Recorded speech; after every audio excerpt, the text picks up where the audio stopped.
Okay, now joining me to talk about bullying, cyberbullying, and rumors online, we have somebody who is an expert on entertainment and intellectual property, and I believe you are in the best situation or the best place to tell us all we need to know about cyberbullying, and his name is Ebuka Ogoke. It's good to have you join us. Thank you, sir.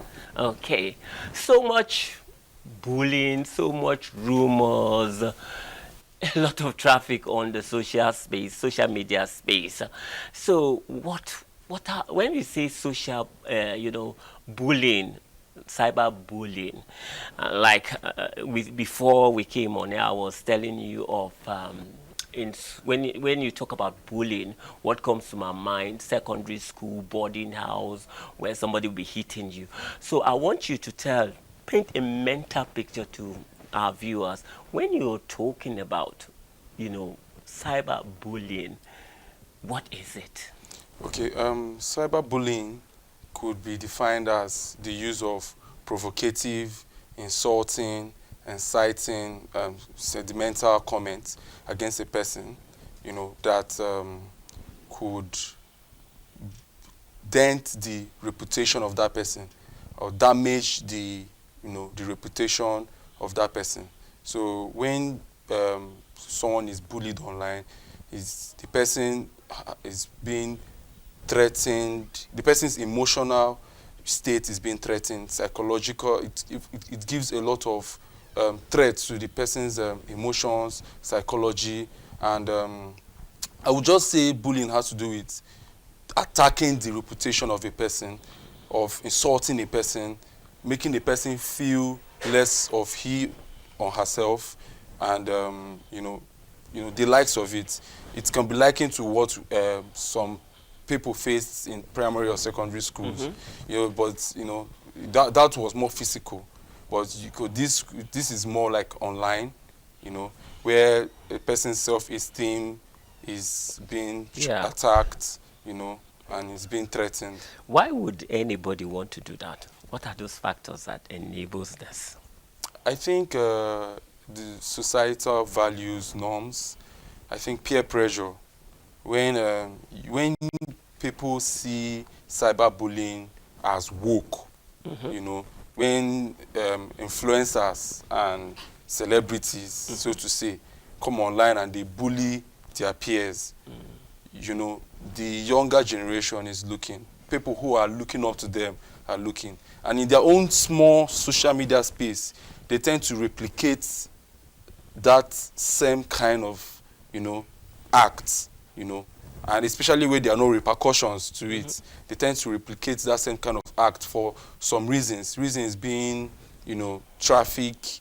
When you see that social media platforms now, they pay influencers who gather traffic, and then they see the way these influencers gather this traffic by bullying other people, by, bullying, the whole cyberbullying, cyber stalking. Other people tend to follow it, and when it is now degenerating, it's now like cancer. Okay, so let me cut you there and let me get something straight here. On social media, sometimes people say you are bullying, and sometimes it's like a joke. People are enjoying themselves. It's just content. So at what point does it leave that content to bullying? At what point? Because a lot of people, this is what is making a lot of people happy. You go on the social media and maybe a comedian is making fun of somebody or somebody else is, there's a way they do it. So at what point? There's a very, very strong boundary. When false comments, false information is being said about you, that has a very high tendency of damaging your reputation, that has a very high tendency of damaging your character. Do everybody take social media serious like that? Yes, people take it. Social media does not forget. I could post something today, and in the next 12 years, if I become a governor, someone just picks it up, and it becomes something that may pose a threat to my character and reputation. So it's something that should be taken seriously, because a lot of people believe a lot of things they see on social media. Okay, let's talk of how to avoid all this. You know, if you are a content creator, how do you not find yourself, you know, seen as bullying somebody? Okay. Before I, state it, I'm going to give you a personal experience of something I experienced on social media. So I was enjoying this. There's this content creator. I enjoy some of his jokes, but he said something about professionals who further their education, masters, PhD, and he said most of them go to further their education, do their masters, do their PhD because they are running away from realities. Some of them are jobless and all. But it's to the contrary, And whether you like it or not, he was unintentionally bullying people who fall into that category. But if you check actually in actual facts, most people who do their masters and PhD have good jobs, have good businesses, because if you don't have the financial capacity to do these things, you can't even do them at all. So what he did first of all was he was spreading false information about a particular sect of people, and he was discouraging the younger generation from furthering their education. So you see the societal harm and the legal implications it poses to the society. Okay, now let's talk about the precautions. What happens now? There's a law, or they are working on a law, to deal with this cyber crime and this cyber bullying, which is a lot of people are complaining about. So, what's your take on that? What should they do not to get into trouble? Okay. And if they get into trouble, what are they going to face? So the federal government of Nigeria has enacted some laws. I'm going to state them for want of time. I may not specifically tell you what this law provides. Make it short. Yeah. So there is the Cyber Crimes Prohibition, Prevention, etc. Amendment Act of 2024 that protects Nigerian citizens against cyberbullying, cyber stalking, and the likes. But yes, Section 24, Sub 1, Sub 2 of that Act provides for that particular offense and the punishment of that offense. But then a lot of legal critics have come to say, see, there should be a boundary between protecting citizens from being cyberbullied, cyberstalked, and from their rights being infringed on. And and then there's Section 39, Sub 1 of the Constitution of the Federal Republic of Nigeria that provides for freedom of expression. But then, however, Section 45, Sub 1 of the same Constitution, our Constitution, provides for exceptions where your freedom of expression would trample on the rights, if your freedom of expression tramples on the rights of other citizens, when it's against public order, public peace, when it's sentimental to the government. These are areas where your freedom of expression would stop. Okay. Yeah. And just recently we celebrated World Press Freedom Day. Yeah, yes. It was awful. I was at and they talked about the social media and the effect on the media. Let's talk about intellectual property. How do you secure your work on social media, especially what we see on social media these days? How do you do that? All right. Social media in the introduction of social media came as a shock to the world, especially this part of the world. And it has brought in a lot of lacunae when it comes to protection of the rights of intellectual property owners, or I'd call them creatives. But then over the years, there have been measures put in place to make sure that these intellectual property of creatives are protected. Now, we have different protection guidelines. first of all, I always advise creatives, if you have an idea, put it down. Make sure you put it out. Immediately you put it out, the Copyright Act protects you automatically. But then, aside that, we also advise creatives, intellectual property owners, entertainers, to protect their work, protect their creativity.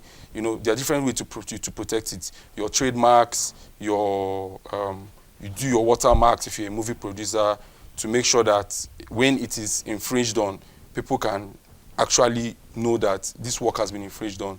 And then, you know, the copywriting it officially and some documentations. When you document your works, you know, documentary evidence speaks for itself. Yeah. When you officially document your creative works, it's going to be difficult for them for thefts or copyright thefts to steal it.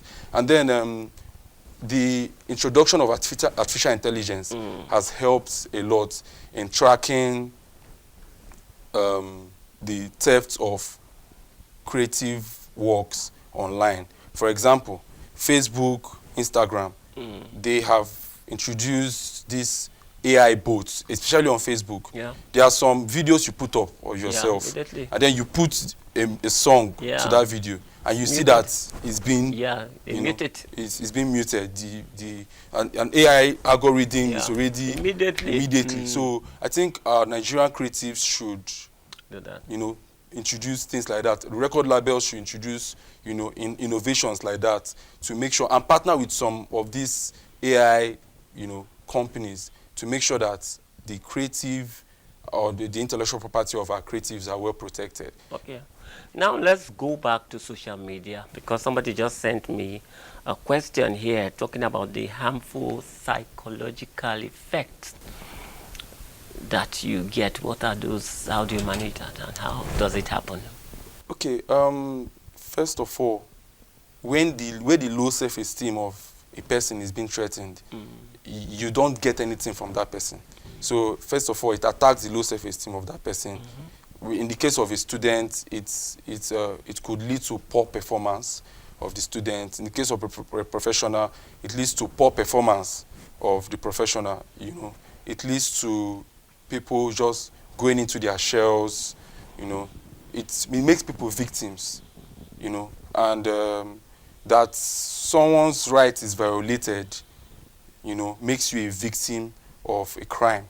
And I think that the government should employ more measures to make sure that, you know, these rights of citizens are protected and enforced. So it leads to emotional, psychological trauma.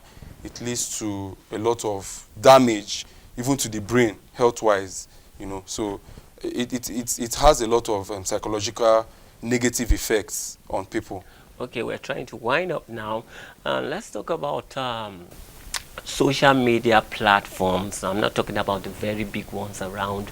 Let's talk about the ones in Nigeria and all that, you know, as in, you know, regulating, you know, this cyberbullying, like flagging up, you know, something that is going to be harmful to somebody. You know, what's your take on that? And is that possible? Yes. The government has a very huge role to play, but not just the government, we as individuals. So a lot of countries in the Western world have put a ban of social media, of use of minors using social media. So the ban of use, so what we need to ascertain now is who are minors according to the Nigerian law. Are these minors, the use of social media by them, does it pose a threat to, you know, the future of the country? And then there should be strict regulatory laws put up by the National Assembly to make sure that social media is well regulated, to make sure that some of these things don't happen. Not just the enforcement, that there should be automatic sanctions. You know, some of these social media platforms should collaborate with the Nigerian government to make sure that there are automatic sanctions to people who violate the rights of people online, because cyberbullying is a huge and a gross violation on the fundamental rights of any citizen. Okay. Nobody should, go through that. So government should regulate. NGOs should put up awareness programs. Law firms, should put up awareness programs to educate people on their rights and the fact that there are laws that exist that protect people from, cyberbullying or I hope when they cyberstalking. regulate, the social media will still be fun. Social media, just one last thing, blessing or wahala for us. Just in a sentence, blessing or it's a challenge for us. Okay, I think that we are blessed as a nation. This country is blessed with a lot of human resources. I don't even want to talk about natural resources, but the way we control... In a sentence, though. In a sentence, blessing. Okay. Blessing. Thank you so much. Yes. Thank you so much Yes. for being, I guess, the conversation very intellectual, Yes, thank and you. it was nice. We've learned a lot, and I want to believe our viewers too did the same. Thank you, Ebuka. Thank you. Thank you for coming. Thank you, on. sir. Thank you for having me. Okay, that was my talk on cyber bullying, peddling of rumors and all that. And we'll now take you to another segment, and this time around something different, something exciting, something that does a lot if you listen.